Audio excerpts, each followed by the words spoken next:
Our planetary daddies are about to pull the rug out from under us. So let's take a look at what's happening. My name is Tigris. I am the Sky Witch, and I love talking about everything stars and magic. And if that is your jam, make sure to hit the subscribe button so you can follow along with more videos. Today we are talking about the vibrations that are happening in between July 15th and 22nd. Now, small caveat, this energy has been happening for way longer than that, and it will continue to happen way after that. This is just some of the most intense points of this outer planet conversation that we are going to be talking about today. Now, when I say our planetary daddies, I mean Neptune, I mean Pluto, I mean Uranus, and I mean Jupiter. These four planets are in fire and air signs, and they are all coming to 4 degrees of their respective signs, which means that they are having an opportunity to really have intense, focused conversation with each other. And you know what the beautiful thing about this is that this is good energy. For the most part, it is harmonious energy. The hardest part of this energy is going to be Pluto versus Jupiter. And that is because Pluto is in Aquarius and Jupiter is in Leo, and this is an axis. These two energies, these two zodiacal signs, they're like exactly opposite each other. And so that forms what is called an opposition. Now, oppositional energy can be difficult and it can be powerful. If you know how to integrate this energy, then we're talking about strong, courageous power. Now, if it's not integrated, it will push and pull, and it might make you feel a bit out of sorts. That is where we have to sit down with the two vibrations to say, how can we find better balance between them? Okay. Pluto has been in Aquarius for a little bit of time. It will be there for like 20 years total. And it has really started to kind of like uncover the things that have been negatively impacting us as a people, as a community. We are all one. We are all together. I don't care if you're on Turtle Island or in Europe or in China. We are all one humanity. We are splits of individual spirits that are having a human experience, and we are all one. And we forgot that. We forget it all the time. But when Pluto comes into Aquarius, it is the reminder. This only happens every 250-ish years. It's not a common thing. This has never happened in my lifetime. I might be a sky witch, but I am not an ancient witch that's lived forever. This is a new thing for us. Last time Pluto was in Aquarius, there were 3 important revolutions. There was the French Revolution, there was the American Revolution, and there was the Haitian Revolution. This is an energy that says we, the people, need something different than what we have been receiving, because we need liberation. We need freedom. We need to be able to connect as a community group in ways that allow the people to thrive. I don't know about you, but I certainly don't see that in our current systemic structures, right? We are living in a 1% kind of world where the rest of us are surviving. That's not the way that humanity is meant to interact. And so when Pluto is coming into Aquarius and driving all of the attention to us and saying, what is hiding in the deep, dark caverns of living?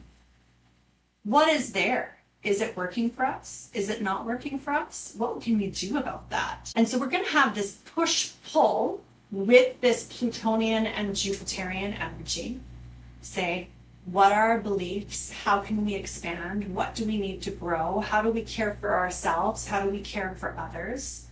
Right? There's going to be this oppositional vibration. It's not self versus others. but it is, where does self intersect with others? And how do we bring flow and harmony to that? How do we integrate that so that there is strength and not just kind of this back and forth? And Pluto's also going to be connecting in with Uranus and this really harmonious trine energy where this flow happens between them to say, you know, here we are, Pluto and Aquarius looking for growth and liberation. Here we are, Uranus and Gemini looking for breakthrough and connection. We're going to find Neptune up over here, also making cute little winks to the planet, saying, how can we creatively ensure that our spirit is taken into consideration as we navigate this fall? Like, this isn't just one conversation, this is a group chat.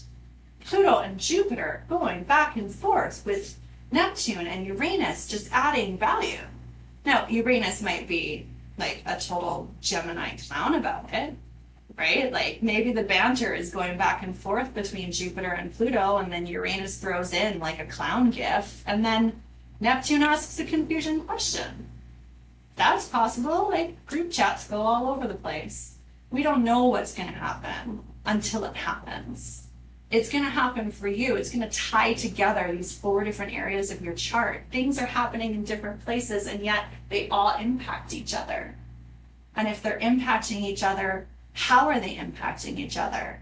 And how can we ensure that whatever is happening there is going to end up in a place that brings us towards our greatest good? So there is going to be a lot of information, and it's probably going to feel really intense. If you have 4 degrees placements at any of these signs, Aries, Gemini, Leo, Aquarius, this might feel really intense for you. Now, again, it's a harmonious energy, but harmonious energy doesn't have to feel light. It can still be intense. It's time to stop and listen to kind of what's happening here, because the choices and decisions that are made right now, they're ones that are going to impact us for long periods of time. You know, Jupiter only spends a year in a sign. Pluto spends 20 years in Aquarius. Pluto's a little weird because it doesn't have a spherical orbit, and as a result of that, it spends a different amount of time in each sign. Right? It's like 8 years in Scorpio and 32 years in Taurus. So here we are in Aquarius. It's 20 years in Aquarius, right? Uranus is going to be in Gemini for the next 7 years. Neptune is going to be in Aries for the next 14 years. These are conversations that are going to bring up information that is going to impact us for long periods of time. And so I implore you to take into consideration what is happening for you, what is coming up from deep within. And when that feeling starts to come up, don't ignore it. I did that the other day, actually. Like, I felt this like tightness all of a sudden pop into my chest, and I knew it was a panic attack. And I was like, well, I haven't had a panic attack in over a decade. That's like, go away. And then I ignored it, and I ignored it, and I ignored it. And then this like thing fell off of this keychain on my phone, and I just like melted to the ground and laid there and cried for a minute, because when you ignore what's coming up, it's gonna come up louder. So take the opportunity to tune into this conversation.